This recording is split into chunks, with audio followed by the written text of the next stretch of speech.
One of my great friends in this business is the legendary Mike Walter from Elite Entertainment in New Jersey. And Mike posted something recently, and I was a little surprised at the reaction.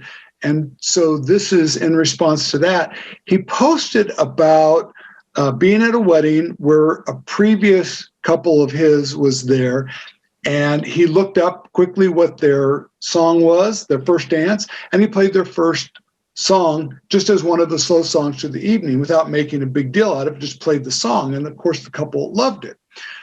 The part that surprised me was a number of DJs on there who saw that were saying, wow, what a great idea.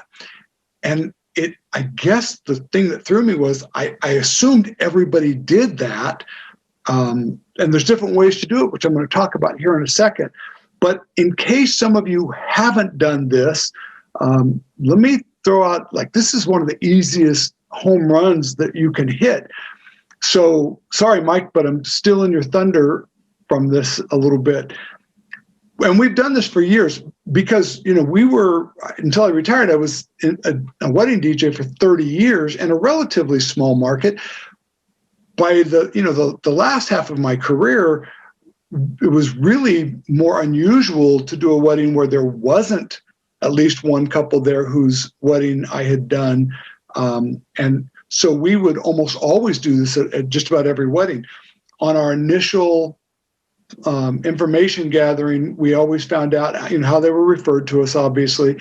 And then during the planning, we would always find out if there was going to be anybody there whose weddings we had previously worked at, specifically for two reasons. Number one is, if I did a wedding for them last year and a lot of the same guests were going to be there, I didn't want to do, and we happened to do the table song buffet release. I didn't want to do that again because we did that at the other wedding, right? So I'm trying to mix things up so it doesn't look like the same wedding. But the other reason to know is this, and it's a really cool, easy thing to do. Most of you now use some sort of online planner, and that information is in there so you can look it up. Now, it depends on how long you've had it. May or may not go back far enough, but you should have that information at your fingertips to be able to log on in case you see somebody there who you didn't know was going to be there. But do your homework first and find out who's going to be there. Most of the time, you're going to just play the song without making a big deal out of it. It's not their wedding. It's not their first dance. But, they chose a song that was probably a really good, slow wedding song. And at some point during the evening, you're going to play a good, slow wedding song. And so you just play that. When you don't have to say anything, you just play it. And when you do, you make eye contact. You make sure they're in the room. That's really critical, right? And then you make eye contact and just a little smile. It's like, oh, gotcha, right? And they would come over. It's like, I can't believe you remembered our song. And I would always, I want to make them feel good. I'd go like, of course I remember your song. How could I not remember your song? Wasn't your wedding, you guys were at the Sheraton, right? 8 years ago? And I have a really good memory for specific things. So once I know who that client is and can picture the wedding, frequently I'd be like, oh, that thing you did with your dad was so cool. Like, wow, you remember that. Now, if I ran into them, the next day on the street, I'd have no idea who they were because I'm horrible with faces, but I can remember events really well. So I would do things like that all the time.